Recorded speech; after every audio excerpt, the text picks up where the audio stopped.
On your whiteboard, please tell me what front has trenches. What is it? Alexandra? Western. On your whiteboard, please tell me what on the western front is between what two countries?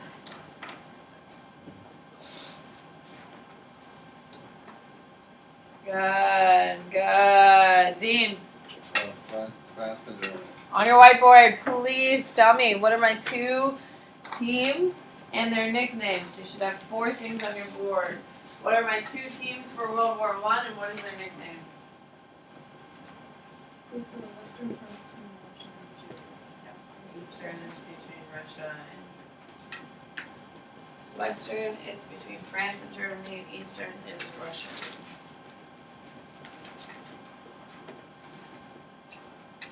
Good. Good. Sophia. One is the Triple Alliances and their nickname Central Powers, and one is Triple Entente and their nickname Allies.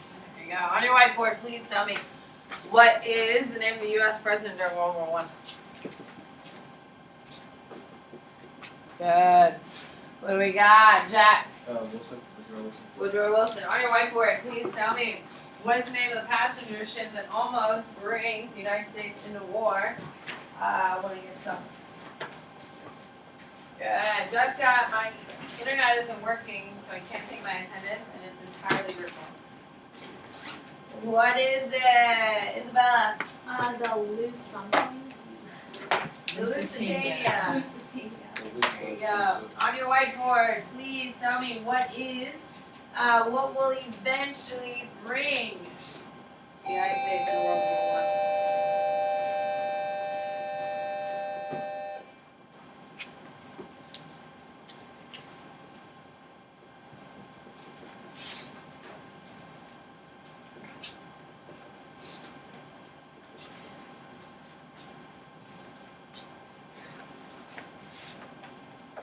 Good. What is it, Sophia?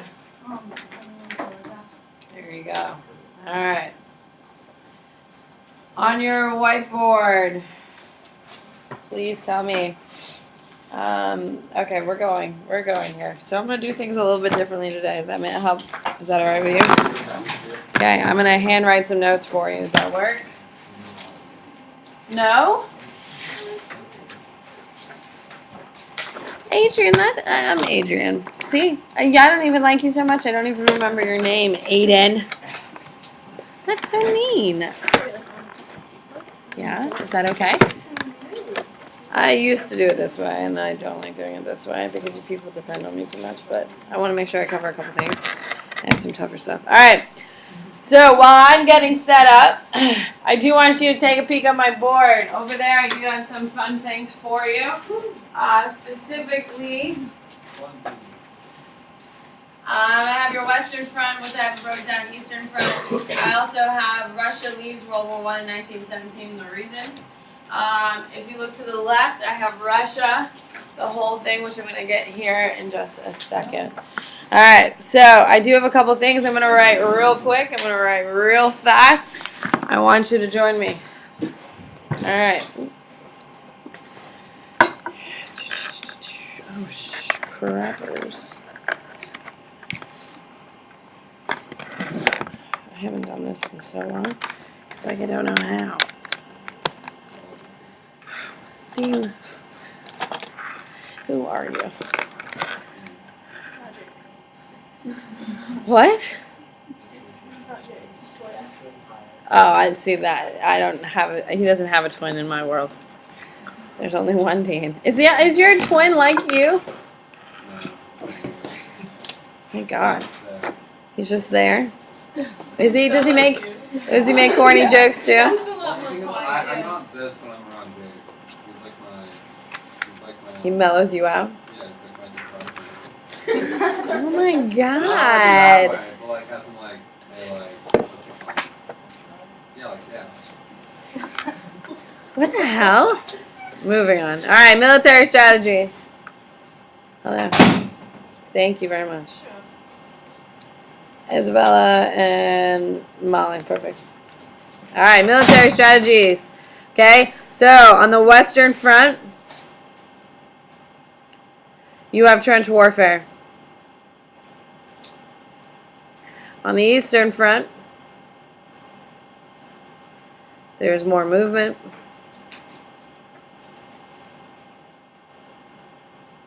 But some trenches.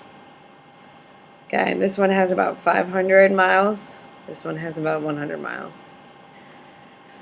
Okay, so trenches increase the killing because no movement,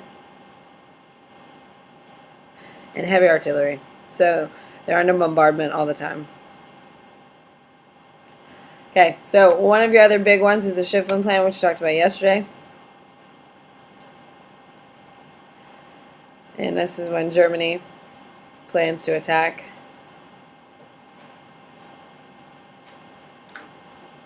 France through Belgium.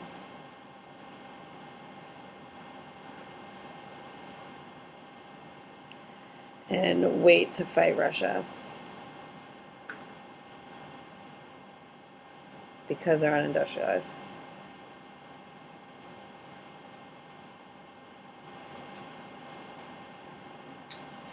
This causes trench warfare. Alright, this is new information here. Alright, so Schifflin Plan. These are big things. Are all of your tests for tomorrow, by the way. Alright, so home front. We didn't really get to it yesterday. So the home front is at home. And first time, war affects everyone.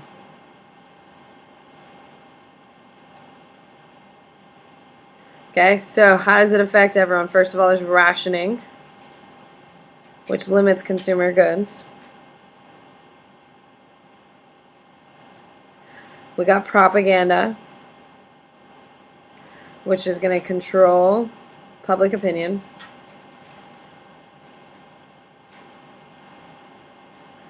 We have strict government regulations. What would be an example of a strict government regulation? Molly? What would be a strict government regulation, Molly? Would it be how they made you Okay, that would be one. Blackouts, like you're not allowed to have any power on, no lights are on, stuff like that. Forced curfews, limit of how much you can move. You can't drive your car that much. All that stuff is ways. Okay. All right. So the country that benefits the most, Japan, benefits the most from World War I because they take more territory.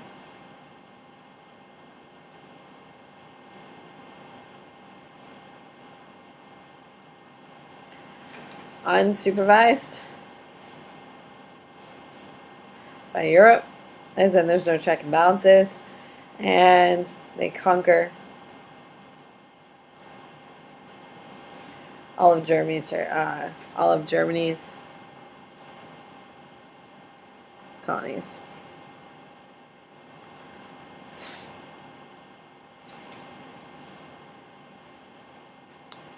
All right, so next big thing is Treaty of what? Oh, sorry. Hi. Okay. About the home front. Yeah. How do curfews, like, what's the purpose of placing a curfew on? Okay, so the point of a curfew is that they can turn off all the streetlights, conserve energy. They can limit people and have people during the day. It's safer for people to walk around in the middle of the night, where you can give out your location, where cities are, and stuff like that. If the whole city's in blackout, it's hard to pinpoint where they are at night. So if people are moving around in the night, they can't see. World War I is not as common, but you're trying to see them conserve energy and stuff like that. World War II is a big deal because we got the overhead bombers and stuff like that. Everything went to blackout at night, so they couldn't target big cities like London as easy. What do you got? What's after total war? Everyone's affected. All right. Does it say before territory because They take more territory unsupervised by Europe, and they conquer all of Germany's colonies. All right, so Japan is the most affected. So this is new information as well. So the Treaty of Versailles ends World War I. And it's a big deal. You need to understand it because it causes World War II. First thing, it creates League of Nations. Predecessor to UN. Okay? It has the thing called a war clause, which means Germany takes full responsibility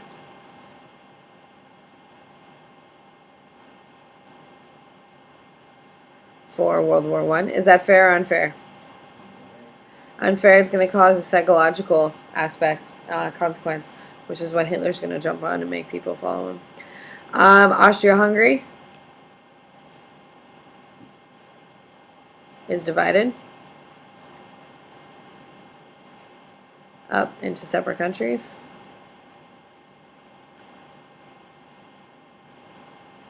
Parentheses, they call it self-determination. Guess what's the first thing they're going to do when World War II breaks out? They get back together. They're just in love with each other. And, like, it's just hard. Ottoman Empire no longer exists.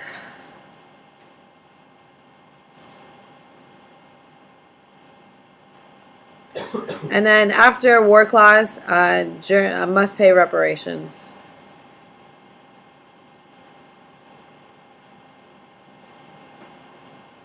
Alright. So, I'm going to... Reparations. Germany has to pay reparations. $33 billion to all the allies. Yes. Yes, it would. I have a little bit more detail over here, which is why I did direct you to my board. I have a little bit more detail. Micah. War clause. Germany takes full responsibility for World War I. It's completely unfair, and they must pay reparations. I also have it over here, Micah, on my board. What? Yeah. They estimate they cost them $33 billion. So they want that money back. It's going to completely destroy the German economy. Would you agree? And so because of that, Germany's going to be incredibly poor and is going to be struggling financially. And then a guy is going to come around saying, oh my God, I can give you a job. I can get you bread on your table. Guess who they're going to listen to? That guy. And that guy's Hitler. Alright, self-determination is based on ethnic origin, languages, and political ideals.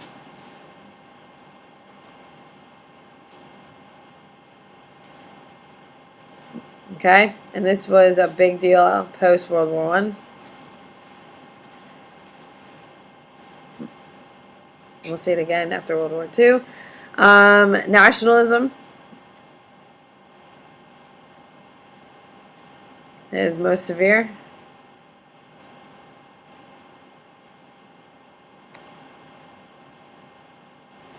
In Austria-Hungary.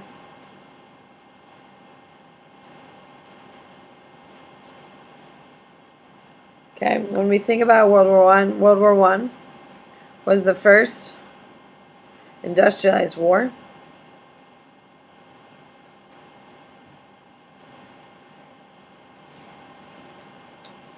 And Germany and England were the same in production power. So what does that mean? Are they equal or unequal? If they're the same in production power. Equal. So they're equal opponents.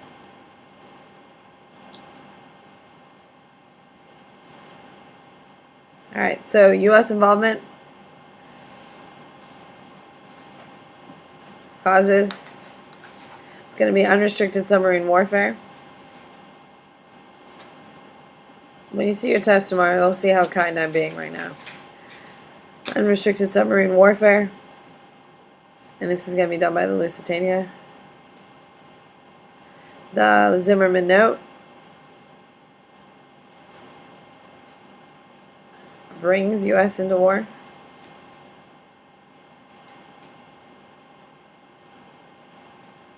And the belief in to make the world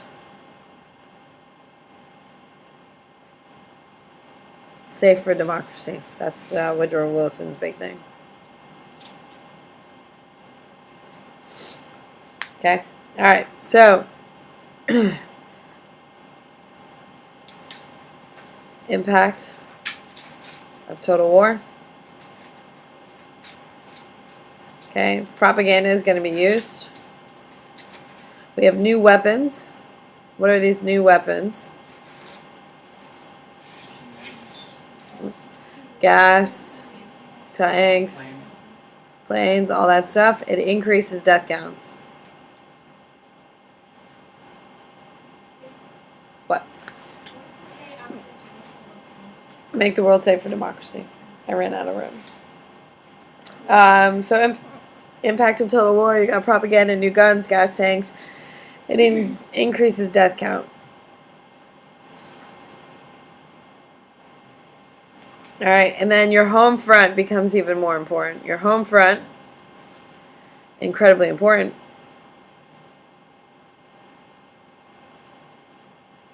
Creates supplies and builds weapons.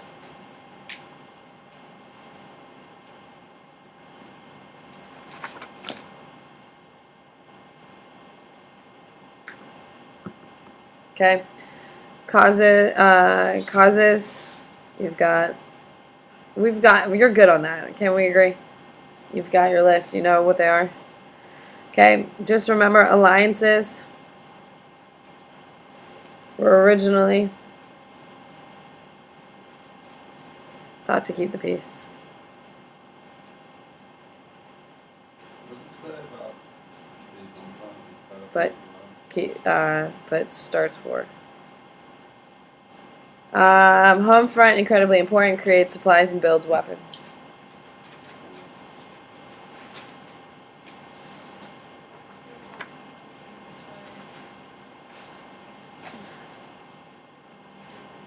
Keep the peace, but start war.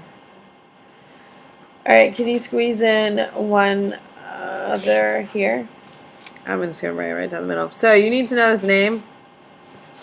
His name is Joseph Caillaux, I guess, believes that governments limiting civil liberties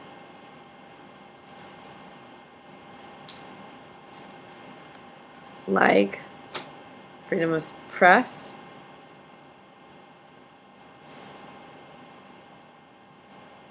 and speech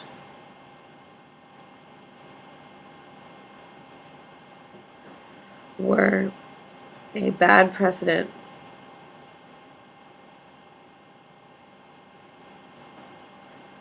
for Wilson when defending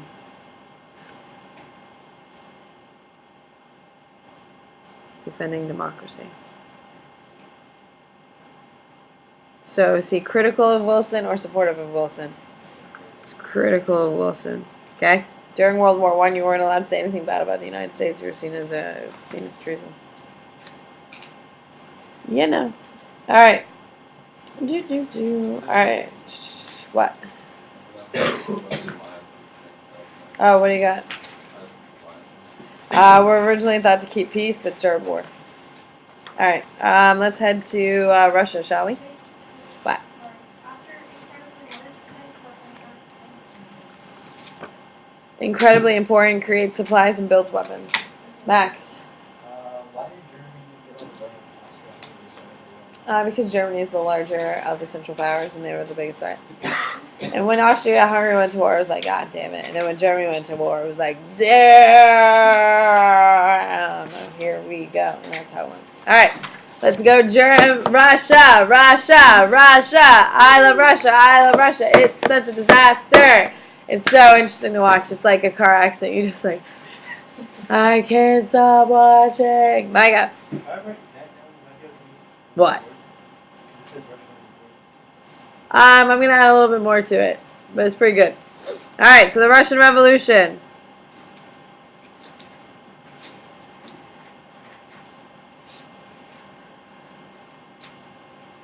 All right. It's important that you do understand this grasp, and then we're going to go through the parts because you do need to know the points. Vladimir Lenin overthrows the Duma, which we're going to clarify here, and kills Tsar Nicholas II.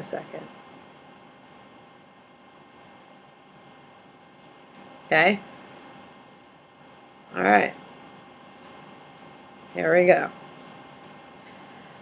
First major event of the Russian Revolution is Bloody Sunday. Bloody Sunday. This is in 1905. Okay? The people revolt.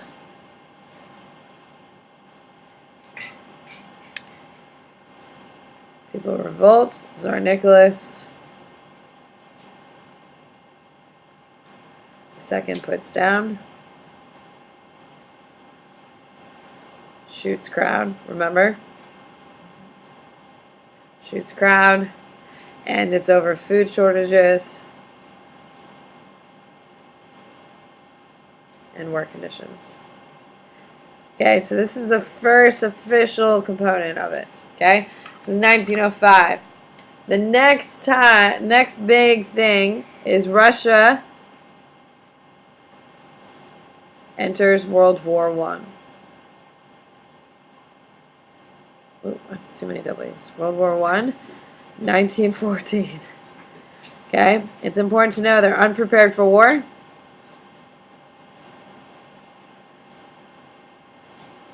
Equals harder for Russia. They're not fully industrialized. They don't have enough food to feed their people, so they join a war. They're there for 3 years, and they eventually will leave in 1917. Okay, now why they leave is the March Revolution. March Revolution, 1917. Okay. Tsar Nicholas II steps down, and the Duma, parentheses legislative body,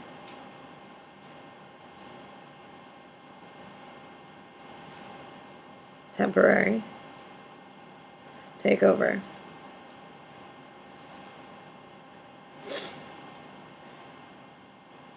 Okay.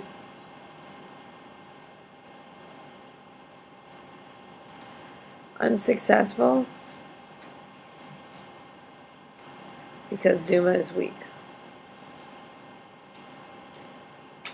Your next revolution is going to be Bolshevik Revolution.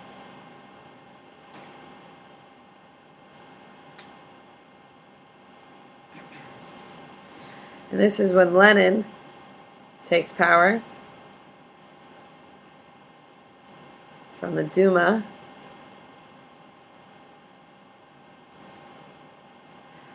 Starts communism.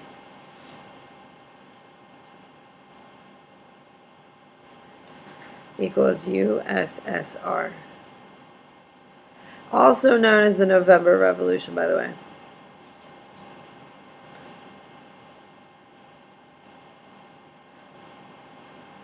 Okay, so Bolshevik Revolution happens. Yes, Lawrence. Sorry, on our focus, they're listed as two separate things. The November Revolution is the people are frustrated with the Bolshevik. That people are frustrated with the Duma because it's not satisfying any needs.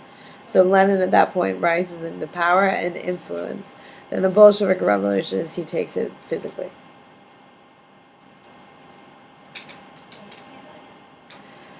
When the Duma is weak, as Lenin shows up and says, "Hi, let me tell you a couple of things," and people really like him, and people follow him on an intellectual level. That's the actual, when he seizes power and then becomes the leader of Russia, is the Bolshevik.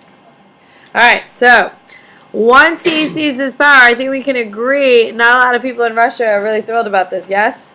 So after he seizes power, immediately it starts the Russian Civil War. And the Russian Civil War is between the Mensheviks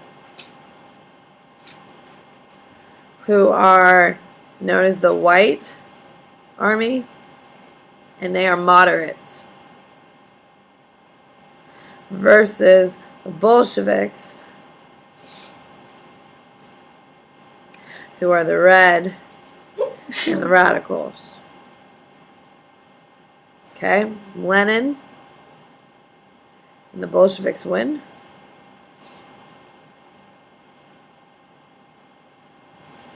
After the 17, 18, 19, 20, 21, 4 years of fighting. After 4 years, communism stays.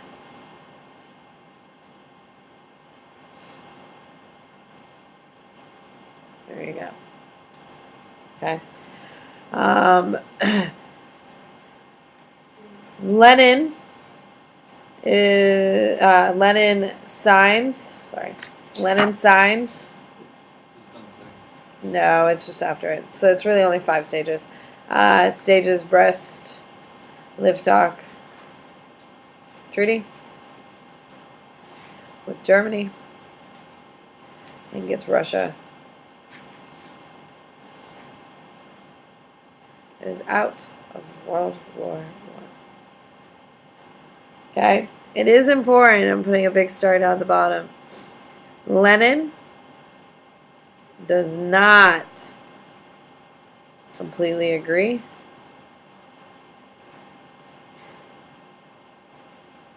with Marx. Who's Marx? Karl Marx. Yeah, Wow. he thinks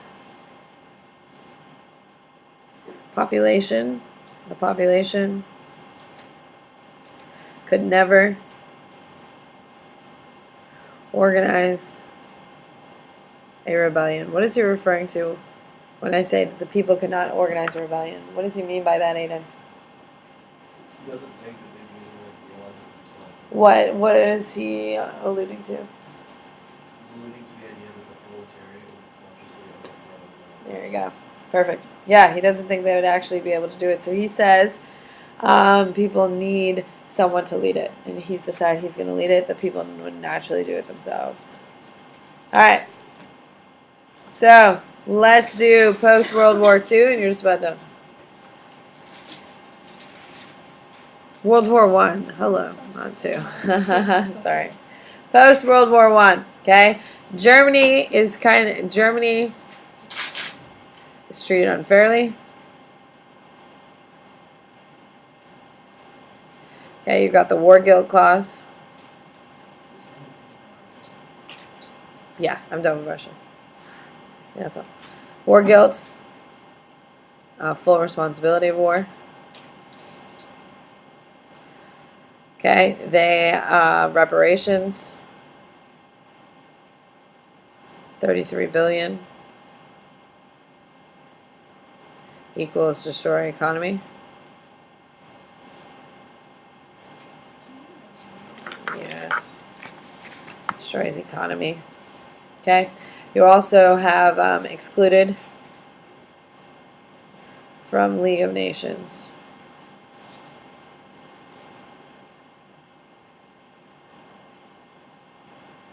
Okay, Russia's pissed.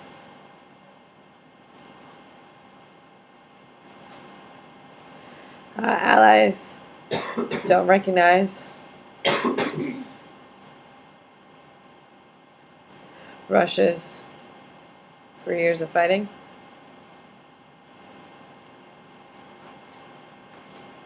No land, no money. Is that a pretty crappy deal? Hello? Is the U.S. getting land? Is the U.S. getting money? Yeah, we're making... Okay. And no League of Nations.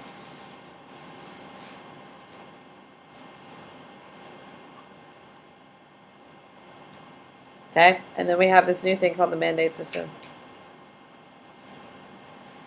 which is pretty evil.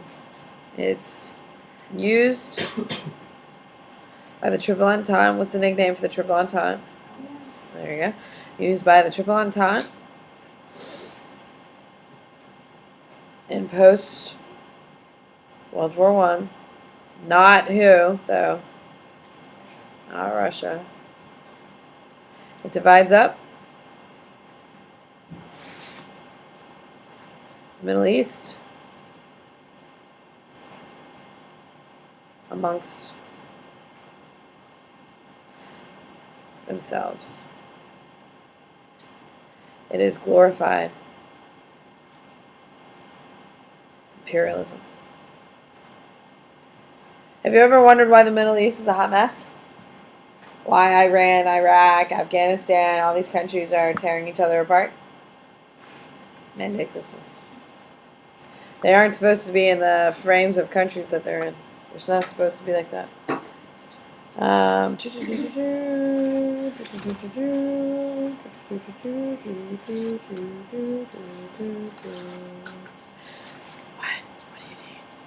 Oh, we were planning on leaving once you do the whiteboards. I'm making sure I've got everything I needed.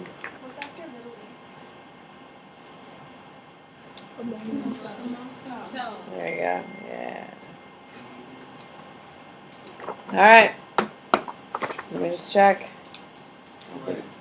Maybe it's wrong. I'm probably am.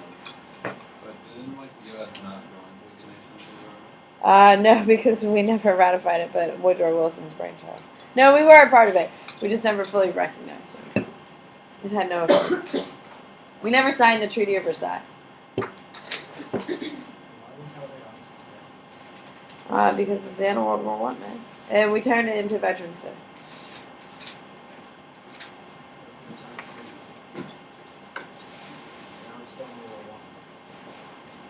Hold on, let me look at your test. I thought you would want that.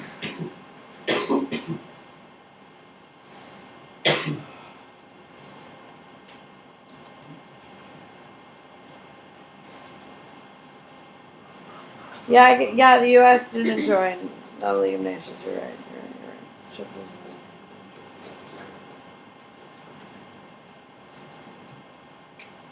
So did we even write this stuff down? I would definitely read through it. It has a little more detail. Photos. Hey, I'm trying really hard over here. I'm not actually finding it. I'm up for photos. Follow it, just like the moral code for creativity, and you're good.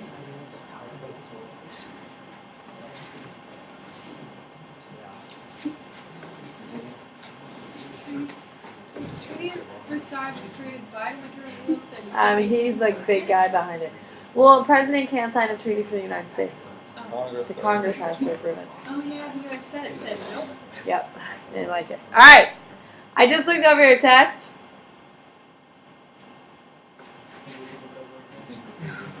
I think you're pretty good.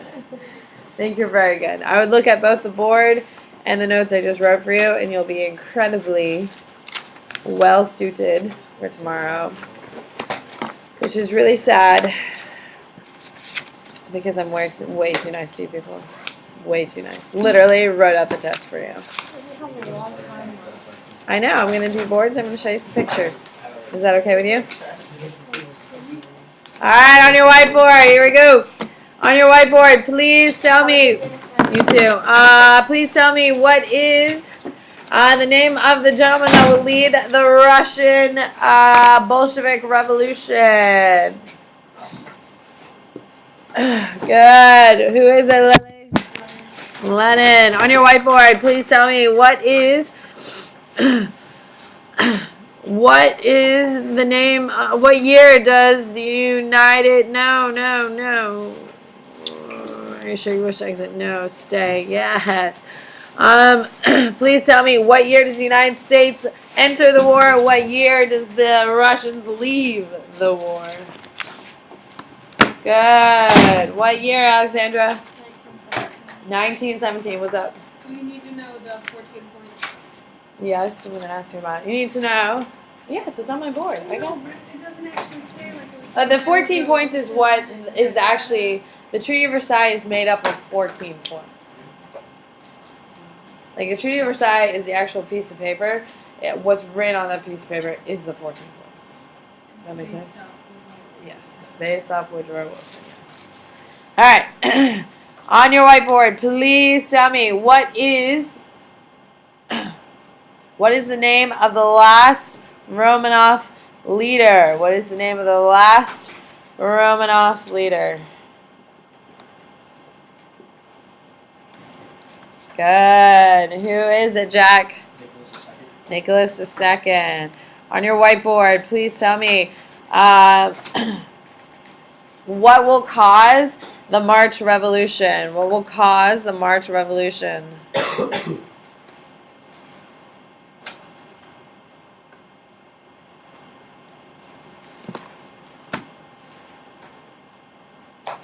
Good. What is it? What will cause it? Jack. That's what I'm looking for. Food shortages and poor working conditions. There you go. What is the official first event of the Russian Revolution? Happens way before World War I.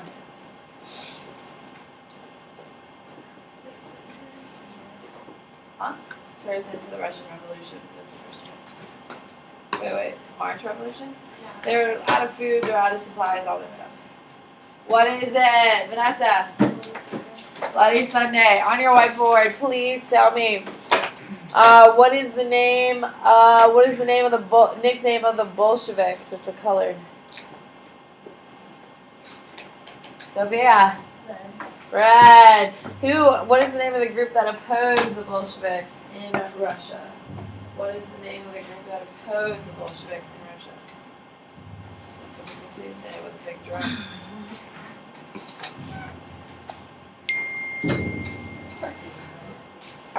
Oh, Chris. Aiden. Mensheviks. On your whiteboard, please tell me what is going to cost about 22 million Russian lives. It'll cost more than World War I, and will lead to the securing of Lenin's power. Good. Alexandra, what is it? Russian Civil War. On your whiteboard, please tell me what is the name of the gentleman that believed countries were using war to take away civil liberties, and he thought it was ironic that this war was supposed to be fought in order to protect democracy, and he felt it was eradicating it. Who is it, Molly? Sounds good to me. On your whiteboard, please tell me, what is it called when Germany had to take full responsibility for World War I? It was entirely blamed on them. What is that part called? It will cause a psychological rift. What is it, Adrian? War guilt clause. What is it called when Germany had to pay back $30 billion to all of the allies? As I'm sorry I caused this war, here's money. What is it, Lily? Reparations. I get so much fun. I have so much fun saying it, Lily. Say it. It's fine. Say it. Lily. Say it like you mean it. Lily. Alright, on your whiteboard, please tell me what body was created in the 14 point. It's actually the 14 point. It's a brainchild of Woodrow Wilson. Woodrow Wilson will never actually go to one of these meetings because the U.S. doesn't recognize it. What is it? Okay, clearly I need to just turn my phone up here. What is it? Vanessa? League of Nations. On your whiteboard, please tell me what country gains the most during World War I? What country gains the most during World War I? Good. What country? Maya. Why does Japan gain so much, Maya? Where? German colonies, yes. And they're also not being supervised by the West. All right. I was really stressed about trying to get all this stuff done, which is why I went so fast. I'm sorry. I only have plenty of time to talk about things we want to talk about. What do you want to know more about? You want to know about the Russians? You want to know about what? Vanessa? Yeah, I'm teaching on Friday. Yeah, I'm not doing map. I'm teaching on Friday. The map's on you because we don't have school on Monday. So, what do you want to know more, Reed? Can you talk about the 14 cases? Sure. No, you're totally fine. No, it's a big deal. All right, so the Treaty of Versailles is known as the peace to keep all peace. The funny thing about the Treaty of Versailles, it's the direct reason why World War II occurs. So it ends World War I, and it will cause World War II. The big four are the ones who are going to make it. So the big four, of course, are Woodrow Wilson. We got France, England, and Italy are going to be the four major players. No one from the Central Powers was allowed to even have an input. They were only invited on one day to come to the Treaty of Versailles, and that was just to sign it. They weren't allowed to have an input on it. It was just the big four got to decide what to do. Here they are, all hanging out. Oh, you can't see anything. That wouldn't be good, huh? Oh, it's because it's here. That makes so much sense now. That makes so much sense. I'm like, Reed, why aren't you carrying him doing, and you couldn't see it. That makes sense. That makes sense now, Reed. All right, so the peace to keep all peace is what it's called. So you have your big four, and here they all are. Here is Woodrow Wilson. Here is Italy, France, England. You look so sad. You look so sad. Italy jumps teams. Looks like this sad. They jump team. They jump team. But what's funny about that, think about it. Who gets absolutely nothing in the Treaty of Versailles? Who was on the Allied powers? Russia. But Italy jumps teams from the Central Powers to the Allied powers, and guess what? They get a say. They get a little bit of land in the north and the northeast. They get a little bit of territory, but that's about it. Why did Russia? Because everyone was like, oh, you left too early. And it was a big screw you to Russia because they're communists now, and they were like, communists. They didn't like that they overthrew a standing government. I mean, no government really likes the idea of overthrowing another government. Even here in the United States, we were kind of like, All right, so the first 4 points, and this is what you were looking for. This is a little bit more than you need. The first 4 points call an end to secret treaties. So no more of this secret alliances. Everyone had to be very upfront because remember, secret alliances are going to cause the issue. The 5th goal is that you're not allowed to take over colonies anymore. However, what did they create instead? Mandate system. They're not colonies. They're mandates. 6 through 13, we're creating new nations using self-determination. Democracy was the big thing. Germany's going to become a democratic country immediately after World War I. When you have democracy kind of forced on you, is it going to work out well? It's not going to work out well in the Duma either, which is also a democratic thing. And the 13th point is for a General Association of Nations, which will become the League of Nations. Those are your 14 points. So when you think about it, there's Woodrow Wilson. You see him as the great negotiator. You see him as the big hero. And this is them signing it. Here we go. So the Treaty of Versailles. It's important to know that the Germans are going to lose the most. They lose a ton of territory. One of the most important pieces of territory they're going to lose is the Rhineland. The first territory Hitler's going to take back is the Rhineland. Vanessa. So Germany was had democracy pushed on them. Yeah. It's like as a screw you, they put Hitler. No, well, democracy, when you're being put in a really tough situation, democracy isn't really going to thrive. Democracy hasn't really thrived in a ton of locations. Think about like a straight up democracy that doesn't have a monarchy tied to it. It really doesn't thrive, and it takes a lot of work. So after a war, when your country is being made fun of by every other country with your world guilt, their economy is in complete shreds because of reparations, and the abuses of power that is happening because you've lost all your colonies. It's an embarrassment. Do you really think democracy is going to thrive? No. Yeah, well, it takes a little bit for him to rise, but yeah. Okay, so we're going to have, there's a lot of bad feelings about it. However, people are happy. Germany is going to be kind of a big mess. So, and I have a kind of breakdown. Does that help? Okay. But, Lily.